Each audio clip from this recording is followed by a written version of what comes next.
last summer xagaagii la soo dhaafay I went to Italy anigu Talyaanigan aaday.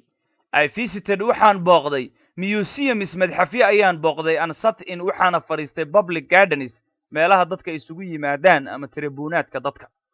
A friendly waiter cavalieri bashaasha ama adeega bashaasha ayaa taught me aniga wuxuu i baray a few words xogoo eraya of Italian oo afka Talyaaniga ah. Then kadibna he lent me wuxuu aniga qofkaasi tabal ahaan ii siiyey a book buu ii dhiibay. I read waxaan ka akhriyay a few lines xogoo sadara ayaan ka akhriyay buuggaasi uu qofkaasi cavalieriga ii dhiibay. But laakiinse I did not understand kama aanan fahmin a word eray. Every day maalin kasta I thought about waxaan ka fakari jiray postcards raggan kaartaliiniga xambaara ama ku shaqada leh ayaan ka fakari jiray. My holidays fasaxyadaydu passed quickly sida ugu dhaqsiyaha badan bay igu dhaafeen. But laakiinse I did not send mana dirin any cards wax kaarara uma aanan dirin to my friend saaxiibaday.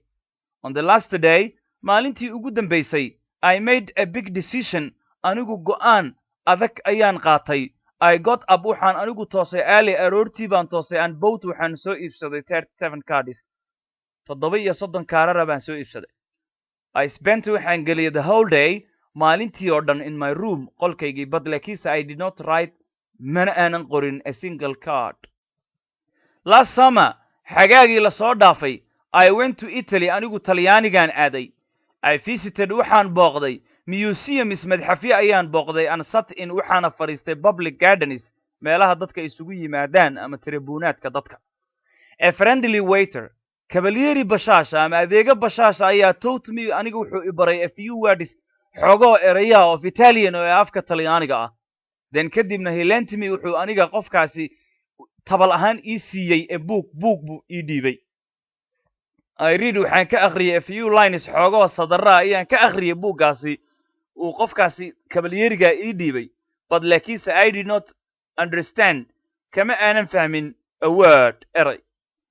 Every day maalin kasta I thought about waxaan ka fakari jiray postcards raggan kaartaliiniga xambaara ama ku shaqada leh ayaan ka fakari jiray. My holidays fasaxyadaydu passed quickly sida ugu dhaqsiyaha badan bay igu dhaafeen. But laakiinse I did not send mana dirin any cards wax kaarara uma aanan dirin to my friend saaxiibaday. On the last day maalintii ugu dambaysay I made a big decision anigu go'aan adag ayaan qaatay. I got up waxaan anigu toosay early aroortii baan toosay and bought waxaan soo iibsaday 37 cards 37 kaarara baan soo iibsaday.